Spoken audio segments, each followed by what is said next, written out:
हर हर महादेव, श्री शिवाय नमस्तुभयम। आपका अपने ही चैनल पर बहुत बहुत स्वागत है। दोस्तों देखिए, सावन का महीना आने वाला है जो कि शिव भक्तों के लिए बहुत ही ज्यादा विशेष और महत्वपूर्ण महीना होता है। महीने का इंतजार शिव भक्त करते हैं क्योंकि किसी को कावड़ उठानी है, किसी को पूरे के पूरे 30 के 30 दिन महीने मंदिर जाने का संकल्प लेना है, किसी को पूरे महीने का व्रत रखना है, किसी को 2 दीपक लेके शाम के समय डेली मंदिर जाना है जलाने के लिए। अनेक तरीके से सावन के महीने में शिव भगत शिव जी की आराधना करते हैं। अब हम बात करते हैं कि जो आराधना होती है, ये जो पूजा होती है, ये इतनी विशेष क्यों होती है।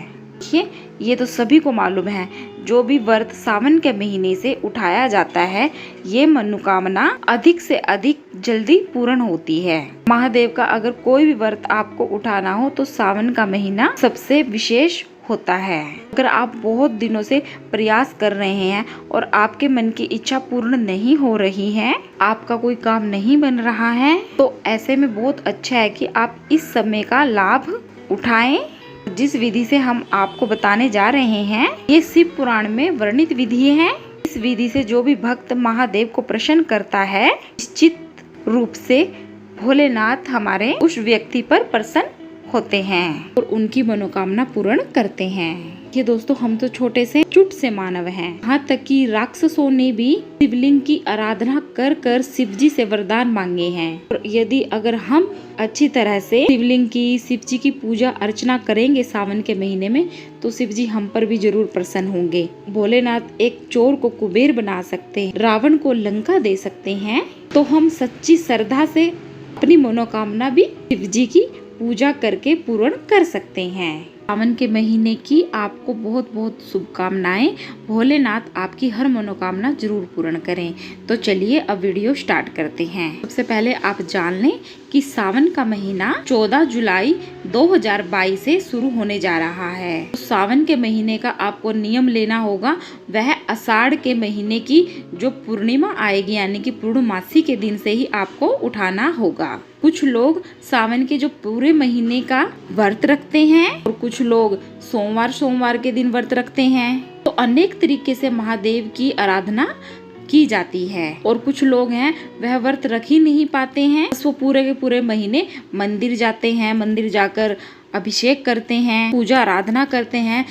काफी लोग ऐसे होते हैं, उन्हें ना तो सुबह जाने का टाइम लगता है, वो शाम के टाइम जाते हैं, 1 दीपक जलाकर आते हैं और कपूर से आरती करके आते हैं। सबका अपना अपना पूजा करने का तरीका होता है। अगर आप पूरे के पूरे महीने सावन के मंदिर जाते हैं तो बहुत ही अच्छी बात है। अगर आपसे हो सके पूरे महीने अगर आप व्रत कर सकें तो ये भी बहुत अच्छी बात है।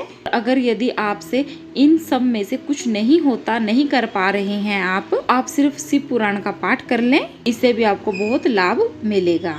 पर अगर हो सके शिव मंदिर जरूर जाएं, क्योंकि ये महीना ऐसा है, आप शिव जी से शिवलिंग पर जल अभिषेक करके अपनी मनोकामना पूरी करवा सकते हैं। अगर सच्ची श्रद्धा से आप कोई भी एक नियम उठा लें। सावन के महीने में शिव कृपा बरसती है।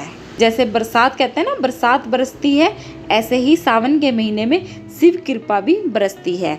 तो आप क्यों ना इसका लाभ उठाएं और कोई भी कार्य समय के साथ करें तो उसका और भी लाभ मिलता है। क्योंकि अपने हिंदू धर्म में आप देखेंगे कोई भी कार्य उसे समय और शुभ तिथि को देखकर जरूर करते हैं। जिनको व्रत रखना है वो कैसे व्रत रखें। पूर्णिमा तिथि से आपको लहसुन प्याज छोड़ देना है। शिव पुराण में तो ये कहा गया है कि पूरा आप सावन के महीने में पूरा 1 महीना आप व्रत उठा सकते हैं, व्रत कर सकते हैं। फलहार लेना चाहिए, देखिए फल का जो आहार हो, ऐसा फलहार करके आपको व्रत रखना चाहिए। आपसे ये चीज संभव नहीं हो सकती है तो आप चाहें तो शाम के समय मीठा आहार ले लें। कि ये भी चीजें वर्णित हैं कि अगर आप शाम को मीठा आहार यानी कि मीठा भोजन, मीठा अनाज ले लें, कि मीठी मीठी चीनी की 2 रोटी बना लें या मीठा पूड़ा बना लें, आप शाम के समय वो खा सकते हैं। और इस तरीके से आप अपना पूरे महीने का व्रत पूर्ण कर सकते हैं सावन के। दूसरा तरीका ये है कि आप पूरा दिन व्रत रखें, दूध वगैरह लें, फल लें, चाय पिए, बस अन्ना खाएं और शाम के टाइम आप बिना लहसुन और प्याज का नमक वाली आलू की सब्जी बना ले, उसके साथ आप एक दो फुल्का जो लेना चाहते हैं आप वो ले सकते हैं, या सामक के चावल की खिचड़ी बना लें वो आप ले सकते हैं। इसमें भी आपको पूर्ण फल मिलेगा, कोई दोष नहीं लगता। ये भी सावन के महीने का पूरा व्रत माना जाता है। अब बात कर लेते हैं व्रतधारी के नियमों की। पहला नियम, अगर आप सावन के महीने के अपने व्रत उठाए हैं, संकल्प लिया है, तो आप ब्रह्म मुहूर्त में उठकर नहा धोकर शिव जी की पूजा अर्चना करनी चाहिए। अगर आपने अपने घर में शिवलिंग रखा है, घर पर जल अभिषेक करें। अगर आपके घर के आसपास मंदिर है या मंदिर जा सकते हैं तो आप डेली के डेली मंदिर जाएं, मंदिर में ही जल अभिषेक करें। पे सुबह जाने का टाइम ना हो शिवालय जाने का तो आप शाम के टाइम जाएं। अगर आपसे थोड़ा दूर है तो कोशिश करें कि सोमवार के सोमवार तो आप डेली जाएं। और अगर घर में ही शिवलिंग रखे हैं तो उनको आप विधि विधान से पूजा अर्चना करें, आरती करें। भोलेनाथ का जो सबसे प्रिय ग्रंथ है शिव पुराण का पाठ कर सकते हैं। दारिद्र्य दहन स्तोत्र का पाठ कर सकते हैं, इससे दरिद्रता खत्म होगी। शिव चालीसा कर सकते हैं, शिव तांडव स्तोत्र का पाठ भी आप कर सकते हैं। शाम के समय अगर आप मंदिर जा सकते हैं तो शाम के समय मंदिर में जाकर जरूर एक दीपक जलाएं।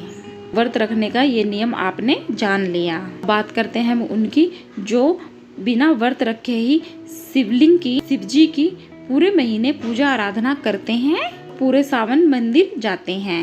उनके लिए भी यही नियम है, आप सुबह भी जाएं और शाम के समय भी जाएं। अगर आप व्रत नहीं रख सकते हैं तो बस आप लहसुन और प्याज का त्याग कर सकते हैं। मसूर की दाल, मूली, हरी पत्तेदार सब्जियां बिल्कुल भी नहीं खानी चाहिए सावन के महीने में। शास्त्रों में तो ये भी कहा जाता है कि सावन के महीने में दूध भी नहीं पीना चाहिए, क्योंकि दूध शिवलिंग पर अर्पित किया जाता है। हो सके तो आप दूध हो तो छोड़ दें। अगर आप दूध नहीं छोड़ सकते हैं तो दूध को आप अच्छे से उबाल लें, या दूध में थोड़ी सी पत्ती डालकर आप वो दूध ग्रहण कर सकते हैं। इस टाइम बरसातें होती हैं, कीड़े मकोड़े ज्यादा होते हैं, तो भैंसें होती हैं, गायें होती हैं, उनको जो घास डालते हैं वो जो घास होता है वो विषैला हो जाता है। जो कीड़े, सांप, सलिंडे घास के ऊपर से घूम के जाते हैं, उनको मुंह लगा के जाते हैं, वो घास जो होता है वो विषैला बन जाता है। वही घास हम अपनी काव को, भैंस को खिलाते हैं तो दूध विषैला बन जाता है। ये मनुष्य के लिए हितकर नहीं माना जाता, इसलिए दूध को बहुत अच्छे से उबाल कर ही प्रयोग में लाएं। अगर हो सके तो आप दूध छोड़ दें, अगर नहीं छोड़ सकते तो दूध को अच्छे से उबाल कर पिए। शास्त्रों में नियम वर्णित है कि आपको पूरे महीने मंदिर जाना है, मंदिर जाकर शिवलिंग की, शिव जी की पूजा आराधना विशेष रूप से करनी है। और जो पूरे महीने मंदिर जाने वाले हैं उनको एक बात का ध्यान जरूर रखना है कि पूरे महीने प्याज लहसुन नहीं खाना। ब्रह्मचार्य के व्रत का भी पालन आपको जरूर करना है, इस चीज का आपको ध्यान रखना है। पूरे के पूरे महीने अपनी मन की इच्छा, जो आपको अपनी मनोकामना पूर्ण करनी है, उस इच्छा को लेकर भोलेनाथ का, शिवलिंग का अभिषेक करें। साढ़े महीने की पूर्णिमा से शुरू कर दीजिए मंदिर जाना। के महीने की पूर्णिमा को लेकर आप पूरे महीने सावन की पूर्णिमा तक मंदिर जाएंगे। यदि अगर आप संकल्प ये लेते हैं कि आप बिना चप्पल पहने मंदिर जाएंगे, उस संकल्प को आपको पूर्ण करना है। उस संकल्प आपने लिया है। इनके महीने में आप जैसे कि शिव पुराण की कथा उठा लीजिए कि मुझे पूरे सावन के महीने शिव पुराण पढ़नी है, या आप शिव चालीसा उठा लें कि आपको पूरे महीने ये करना है। इसका संकल्प लेके आप पूरा महीने करें, इससे आपको विशेष लाभ मिलेगा। यानी कि पूरे सावन के सावन महीने ये संकल्प आपको पूर्णमासी के दिन यानी आषाढ़ के महीने की पूर्णमासी के दिन ही उठाना है।